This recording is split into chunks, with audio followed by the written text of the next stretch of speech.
Hi guys, Brain here, and welcome to a little bit of a different video today. I've been noticing I've been doing quite a lot of the commentary videos. There's a lot to talk about in the D&D world right now, so I've been kind of like piping off about a whole lot of different things, you know. I've been trying to, cover all the interesting topics and my takes on them and inform you about them as well. And like, I felt like we should take a little bit of a break and do something a little bit more fun, which is ranking the survivors in the current patch of Dead by Daylight.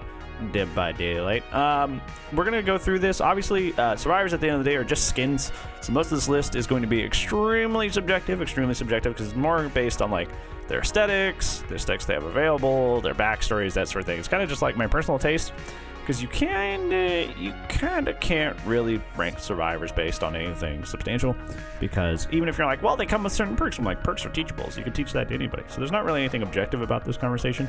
It's just talking about the survivors I like. So, well, let's see where yours end up and which survivors you like the most. If you want to talk to me about that down below, that'd be cool. Otherwise, let's go ahead and get started. All right, so when we are going to be ranking a survivor, we're going to be dropping them in C tier just as the thinking spot. They will move up and down, or they may not, depending on how I feel about them. So if you see me like click drag your favorite survivor up into C tier and like, they're not C tier, wait a second, I'm about to talk about them, okay? Chillax. Okay, so how do I feel about Dwight? Dwight is the quintessential survivor. He is the main character of the series. He is the poster boy for the survivor role. Also, kind of really looks like Matthew Cope for some reason. For whatever reason. But yeah, Dwight, I think Dwight's interesting because Dwight is literally just a dude. He doesn't really have anything really going on. He's not like, he doesn't have any cool backstory or any like abilities or unique skills. He's just kind of like a dude trying to make the best of he didn't have like an interesting profession or anything. He just kind of like worked job to job. He's just a guy. He's just trying to figure it out. And I think there's something really, really endearing about that. So I think I'm going to put him in A. He's probably going to be low A. I know he's the first survivor that we've picked, so he's probably going to be low A.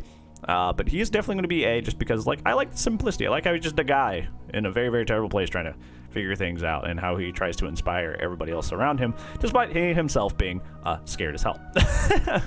All right, Meg Head Thomas. This is one of those ones, there's going to be some of these on this list that I feel like are a little harder to like call objectively, just because of like the community, surrounding the character, I feel like it's going to be a little bit harder. So I'm going to try to separate that the best I can.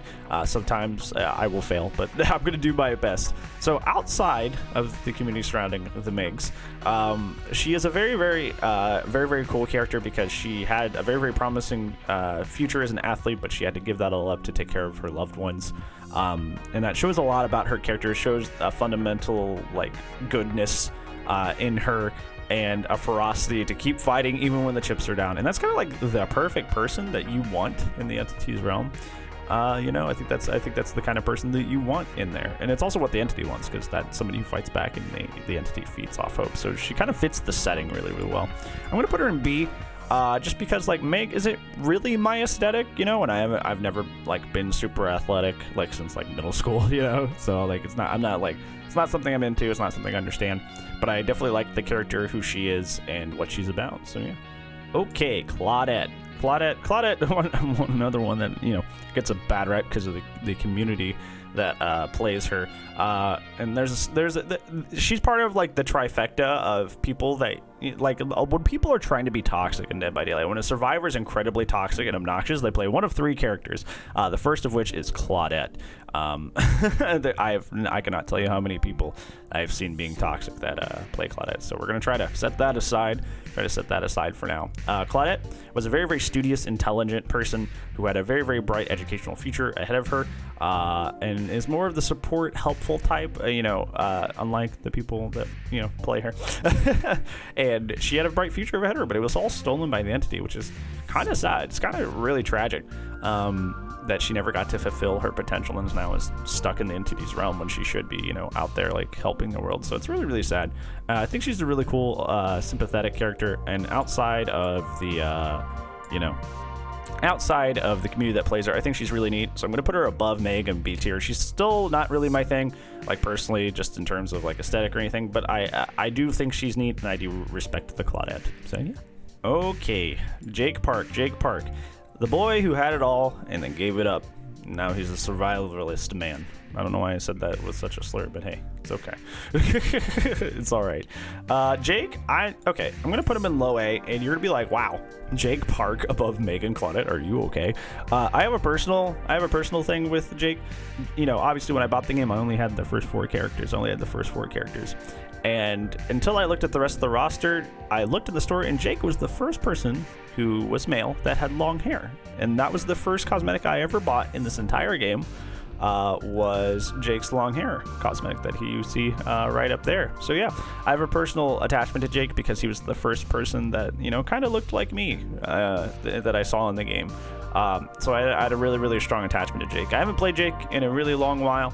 Also, the first person I ever watched play Survivor was Perky J, who was a Jake main. So I guess there's a big connection there too, because that was kind of like my first perspective of, like, the first time I ever saw the Survivor perspective, it was a Jake main. So yeah, there's kind of like a fondness for Jake just because of my early days of DBD. So he's gonna sit firmly at the bottom of A tier. Oh, Nia. Like I was saying earlier with the Claudette situation, there's a trifecta of, hey, I want to be toxic in this game, so I'm going to play this character. Claudette's one of them. Nia's the other one. Nia's probably, I would say, arguably the most famous I want to be toxic to the killer character. Like, if you're somebody who really gets a kick out of, like, being toxic and mean and afterchat and that sort of thing, for some reason Nia seems to be the go-to character. I'm not quite sure why. Maybe it kind of fits with her cool, like, rebellious past that she has, because in her lore she is a rebel, kind of a rough rouser. You know, she's a really, you know, rough and downtrodden character. She's a little bit more morally ambiguous than most characters in the game, and there's definitely worse people, and we'll get to those. But, you know, I guess it kind of fits that. But outside, I used to not like this character at all, just because the community around Nia was so frustrating and annoying. But like, once I, you know, understood her lore better and actually played her, you know, got a little bit more into her cosmetics, she's actually really, really cool. And I like how she's not just like most of the characters we've covered so far, for the most part, are goody two-shoes, just like good people at heart, you know, that sort of thing. I like that she's a flawed character, and that's a little bit more understandable and relatable than, you know, we're all fundamentally good people, you know. And I think horror really thrives when there's people who, you know, just, you know, aren't all great people. So I'm going to put Nia up in the center of A tier, or at the top of A tier, I guess, right now. She's going to put her firmly at the top of A tier because, you know, I feel like I've gotten over this because outside of the community, Nia's really, really cool, and I see why a lot of people main Nia. I definitely get it. Bill William Overbeck. This one's going to be sad. He is going to stay in C tier. I'm just going to say that to you up front. When we were growing up, we only had one system for a really, really long time. We only had the PlayStation. And when we finally started getting other systems, it was mostly Nintendo stuff, and that was like the DS and the Wii, and that was mostly my sister's thing. We never really had the Xbox, and by never really, I mean never. So obviously I did not have access to Left 4 Dead 1 or 2. I still to this day have never played them, unfortunately. So I don't have an attachment to Bill as a character, or Left 4 Dead in general, which is sad, you know. And hopefully I can get around to playing those now that they've been released on Steam, right? So I'm still going to leave him in C tier because I understand he's a very, very impactful character, and his franchise is really impactful on the horror gaming scene. So I'm, out of respect, I will leave him in C tier, even though I personally have no attachment to him. Oh, David King. Like another rebellious character, likes to start a lot of fights. He's a fighter. He's British. He's very. I'm putting him in D tier. I was trying to like make it ambiguous whether or not I liked David or not, and I just don't. Like, he's built like a brick house. I feel like he could beat up like half the killers in the game. Okay, half is a little generous, but like Legion, beat him up. Ghostface, beat him up. Like, you know, so it's a little weird and immersion breaking that David, you know, is supposed to be like this accomplished and very like tough brawler, but he just like runs like a crybaby away from all the killers that he could probably beat up, and it's just kind of like slightly immersion breaking. And also he's so 2D. He's like, well, what's your character? Oh, I fight. Okay. Okay, buddy. So I just think he's really flat in a 2D character, and he also is the character that came with Dead Hard, which is one of my least favorite perks in the game. So I don't have a lot of love for David. He's gonna sit in D tier. Laurie Strode. This one's a rough one for me because obviously Laurie Strode is the protagonist of not only my favorite horror series, but one of my favorite series of movies of all time, the Halloween movies. and she means a lot to me in that regard for that reason. But like, obviously, I know they didn't have the rights to Jamie Lee Curtis's face, and that's why. But like, she had one of the ugliest face models for like most of her time in Dead by Daylight. It wasn't until the most recent character model rework that she actually didn't look like hot garbage. So I never really played her, despite her being literally the protagonist of my favorite franchise, because she literally looked really, really bad, like really, really bad. Also, she doesn't really have anything in the way of cosmetics. She has like 3 outfits, all of which are really like normal and very, very uninteresting. I think it's really, really sad because there's like so many different timelines where Lori looks different. Sometimes she has short hair, sometimes she's old. Like, there's a lot you can do with this character in terms of cosmetics, but there's still, to this day, despite Halloween being literally the first IP they ever had in the game, it's still just the same 3. Same thing with Michael. Michael's had so many different masks and jumpsuits and stuff and different looks, but like they literally have never done anything with that either. Like, they just kind of like put out the Halloween DLC and they just kind of left it the way it is. So out of respect, I'm going to put her at the top of B tier just because she is the protagonist of my favorite franchise. But in reality, and there's another character like this on this list, where the movie she's in is cool, but like they just really didn't do a lot with her and really kind of botched a lot about her being in the game, which is the suck zone, but it is what it is. Ace Visconti, yeah, F tier. Sorry, I'm not even gonna be ambiguous about that. I get it. His whole backstory is that he's a sleazeball, and that's the point. The point is supposed to be he's a sleazeball, right? He's supposed to be disgusting, right? I get it, but it worked. It worked a little too well. I do think he's disgusting, and I don't like him. And also, every sweatlord tryhard's like, he's the quietest character in the game, so I'm gonna play him. You know, so like, he's obnoxious both in character, and the people that play him out of character also are obnoxious a lot of the time too. It's just all around just gross. So sorry, Ace, you're going in F tier. Fang mean. Very, very interesting character. She is a washed-up esports player who rides on the thrill of competition and really has a rough time living life without that thrill of competition.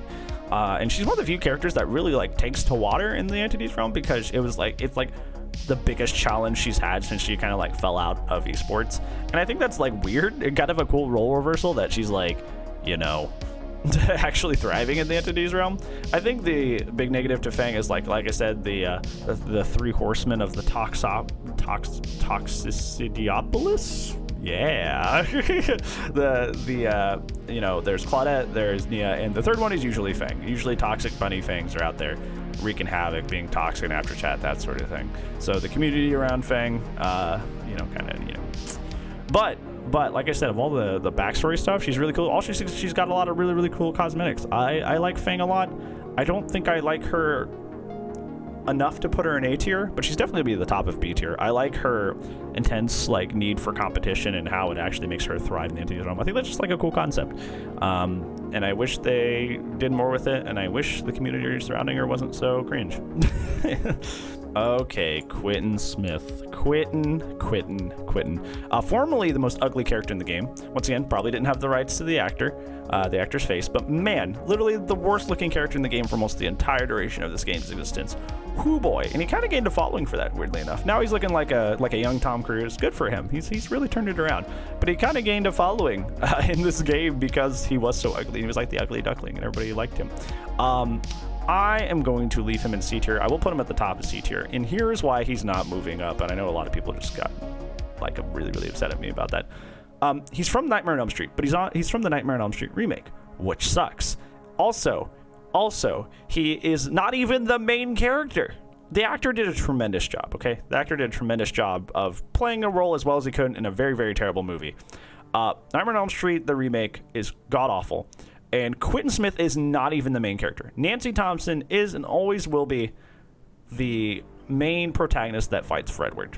Freddy's main adversary in the real world is Nancy Thompson. I don't know why they gave us Quinton Smith. I don't know why they gave us Nancy's sidekick as the character that came with the killer.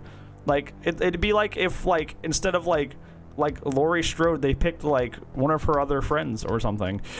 Like I'd be like, no, it's Laurie and Michael. and just like it's Freddy and it's Nancy, but they picked Quinton for some reason, and I just don't get it. So not only is Quinton not even from one of the good Nightmare on Elm Streets, he's also not even the main character. So it just raises a lot of questions as to why they picked him. So, yeah. Detective Tapp. This was the other person I was referring to, whereas like Lori is a very, very cool character in her own right and very, very interesting. But they didn't do a whole lot with her in this game. And Detective Tapp is the same way. Danny Glover really kills it as Detective Tapp in the Saw movie.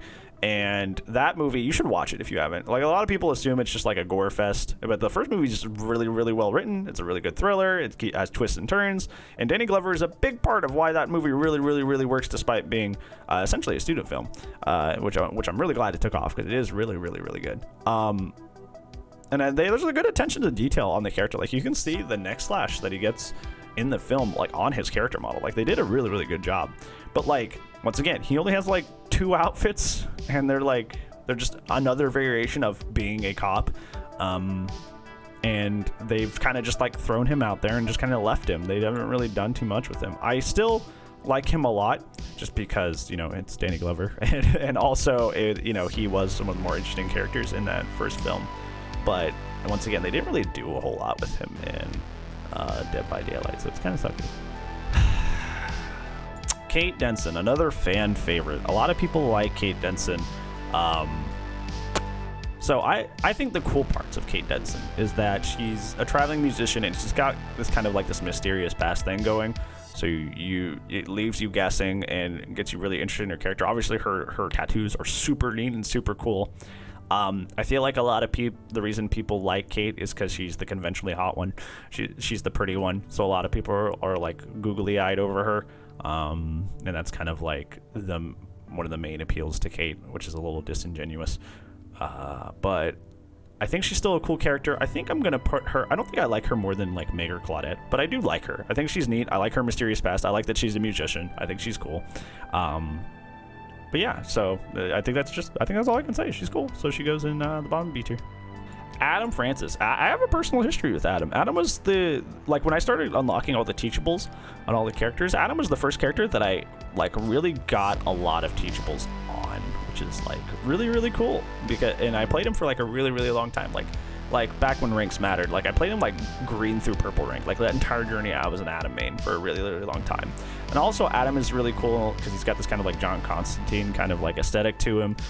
He's a traveling teacher, but he also has that like that spirity kind of like background as well. Pixel Bush Entertainment's video declared him to be the most fitting to be the protagonist for Dead by Daylight, and I definitely agree. I actually haven't spent a lot of time with Adam in a really long time, mostly just because I found people that I like more, but Adam's really, really cool, and I do need to spend more points and spend more time with Adam again, because he's just neat. He's just a really, really cool character, and I feel like Adam is like one of the most underrated characters in Dead by Daylight, and I feel like a lot of people just kind of gloss over him, and you should definitely, appreciate Adam more. Okay, I mean, I'm not even going to put him in the C tier. This is one of my main characters. He has long hair, has a beard, likes black metal, likes art. Man, who does that sound like? Easy.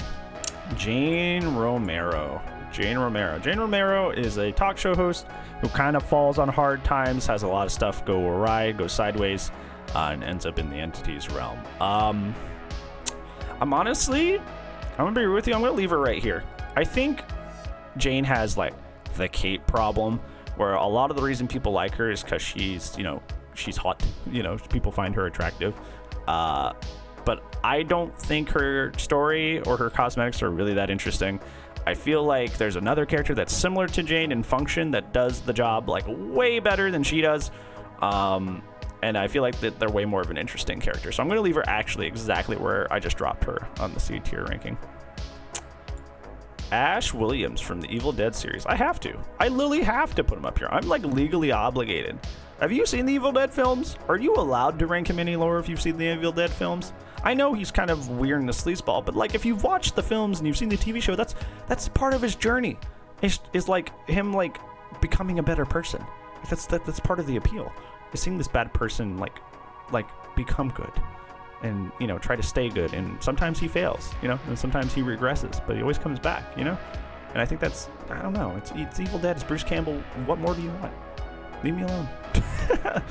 Nancy Wheeler from the Stranger Things. Nancy's a really, she starts off as kind of a shy character and becomes a go-getter, very, very investigative at a certain point. Her character development journey is really cool to watch and really, really interesting. I'm not as huge and high up on the Stranger Things series as everybody else is. It's still really good, don't get me wrong, but I'm just like not like crazy about it. I'm not like, wowee! So I'm going to put her, I think I like her more than Kate, so I'm going to put her up here solidly in B tier. Great character. Awesome stuff. Speaking of Stranger Things, let's go ahead and grab Steven Harrington. So Steve kind of starts off as like a quasi-antagonist to, like, Stranger Things has layers. Like the 3 different generations. There's the kids, there's the teenagers, and then there's the adults, right? In the group of like the teenager section, he starts as like a kind of like a quasi like antagonist because he's like really mean to John, like he's really mean to Nancy, and then he like kind of turns around and turns a new leaf, and that journey, watching him turn that new leaf, is like really cool, really cool to see.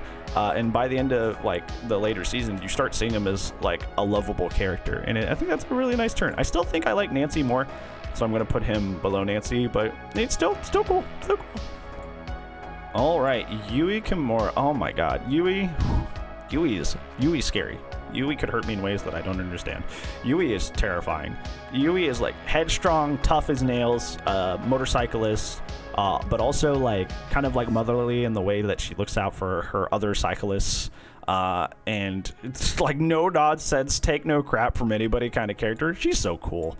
I think Yui is probably my favorite character outside of my 2 main characters, and we'll get to that, the other main character. Like she is definitely somebody who's super cool, super awesome, and has a super cool backstory. Like it just doesn't get better than Yui. All right, Zarina. This is who I was referring to when I was saying that there was like a better Jane. Because Zarina also focuses on, like, she's in the entertainment sphere, but she uses her entertainment to inform and fight injustices, and there's a lot more heart to the character than Jane's story. So I feel like Zarina is just kind of like the better Jane. You know, I think she's really cool, but and once again, I don't really vibe with her style really. She's not somebody I really like relate to personally, but I do like what she's about and think she's neat. I'm probably gonna put her below Kate in B tier up here. She's a very great survivor, but you know, just kind of not my thing, you know, and that's okay. Oh brother, you know it's Cheryl Mason, dude. What are you supposed to do? Literally the main protagonist of Silent Hill. Well, Harry is technically the main protagonist of Silent Hill 1, but Cheryl's like still like the biggest plot point in that game, and then she's the main protagonist of 3, and she kind of ties all like the first 3 games together with she's just great. She's just amazing, and she's like, she carries Silent Hill 3 on her back with how like quippy and funny she is, and how much she's just kind of like a normal person in this really terrible situation. She's just great. It doesn't get much better than Cheryl Mason. She's just amazing, and you can find me on it. Oh boy, Felix is one of the first characters where they really started caring about like the macro lore of DBD. He's the first character that's tied more to like the people that are fighting the DBD, because essentially there's a cult in DBD's universe on Earth that are worshiping the entity, and they're like, you know, a lot of the reason the stuff happens in the Dead by Daylight universe.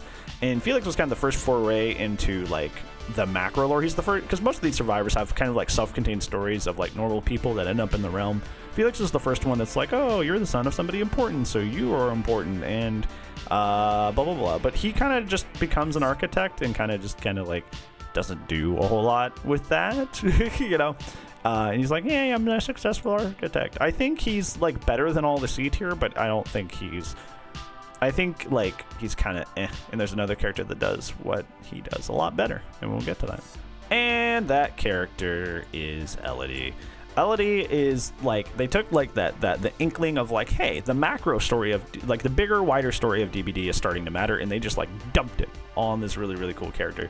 Elodie is a French woman who is like full-on dives in that whole spirit detective thing. She's really actively trying to seek justice against the cult that follows the entity and worships the entity, and she's not nearly as like crazy as like Yui, but she's still tough as nails. She's still like very perseverant and is trying to take it to the entity, and I think that's really, really cool. I think, do I like her more or less than Adam? I think I like her a little bit less than Adam. I feel like if I had like a cosmetic with her that like I really, really liked, she'd probably be higher.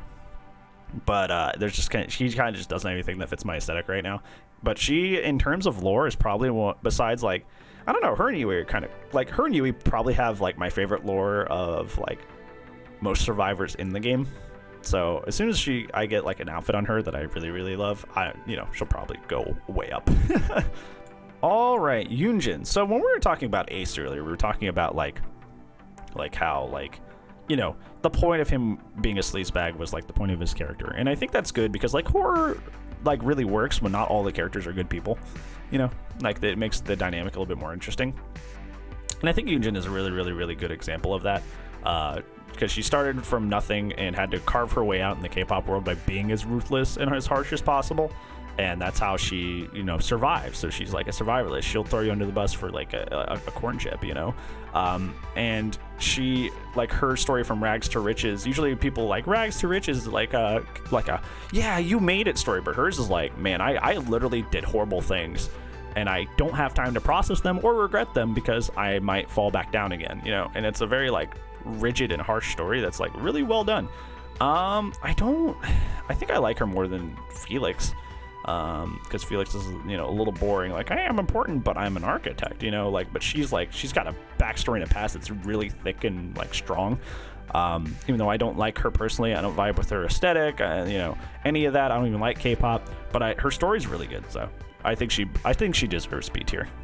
Why do you look like a grandma again? Why do they keep doing this to you? Remember when they took out, cosmetic glitches and, link sets and all that wonderful stuff? Because they were like, hey, we want to preserve the quality of the character, and they keep messing up her face. What the heck is going on? Anyways, Jill Valentine is the main character of Resident Evil 3 and appears as the secondary character in Resident Evil 1, which is one of my favorite games of all time. Even though I'm a Chris person. Chris is my favorite Resident Evil character. Jill is still fantastic. Jill is still great. Jill is slightly overrated because Resident Evil kind of gives her too much love and overexposes her, but I don't think that's her fault. I think that's just like RE going like, Capcom going like, hey, this is the main female protagonist, And I'm like, that's fine. Just don't overexpose. I'm just talking about Resident Evil stuff. Anyways, really, really cool. I'm gonna put her above Ash, just because once again, Ash kind of has the Elodie, not the Elodie.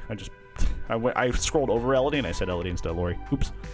Lori and Tap Problem were like, yeah, cool IP, but like, they didn't do a lot with them. So, Jill was definitely a lot better executed, despite the face thing that's happening over there. Cool. She has cool cosmetics. She has her original RE3 outfit. She also has a Claire alternative.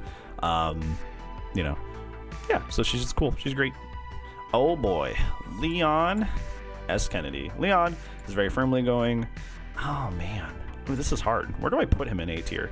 Because Leon's great. Leon is really fun because he's the protagonist, one of the two protagonists of Resident Evil 2. It was really supposed to be his first day as a cop, and, zombie outbreak happens. Bad luck.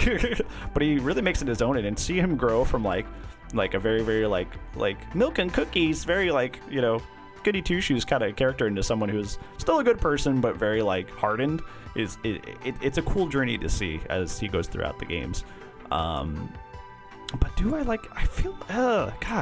Elodie has a really cool backstory, but I love Resident Evil so much. I wish I could just put them over top of each other. I feel like this is how I feel. I feel like these two belong next to each other. I feel like, we're just gonna put that there and put that asterisk there, that I feel like I wish they could share the spot, because I like them equally, but they're really, really cool. But yeah, that is my Survivor tier list, friendos. Do you agree or disagree? I want to know where your Survivor ended up, and if you agree with that and the things that I have said about them. Because, people get really personal and attached about their Survivor characters. What I really, really like about this game, and, there's a lot of, people, really love bagging on this game. What I really like about this game is, look at the Survivor, disparity up there. A lot of great characters in this game. Most characters are in the A and B tier. That's where the most highly populated areas in this game are the A and B tier of the cool characters in the Survivor. So I think it's really cool. And they have a really wide diversity of characters, and I think that it seems like there's a little bit of something for everybody, and that's ever expanding. I think that's really, really neat. I think it's really, really cool. So yeah, that's it for this video. If you liked it, make sure to do the likey down there below. And if you want to stick around a while, consider subbing, because we are trying to reach that 1K, and we're climbing up there. We almost hit that 500. So I appreciate all that help so far. So I would consider it. You can just slap that on there. You don't have to hit the bell. You can take it away anytime you want. So thank you so much for watching. Thank you very much for spending your time with me this evening, or whatever time you're watching this. But yeah, if I don't see you in the next video, I will see you when I see you, friends. Goodbye.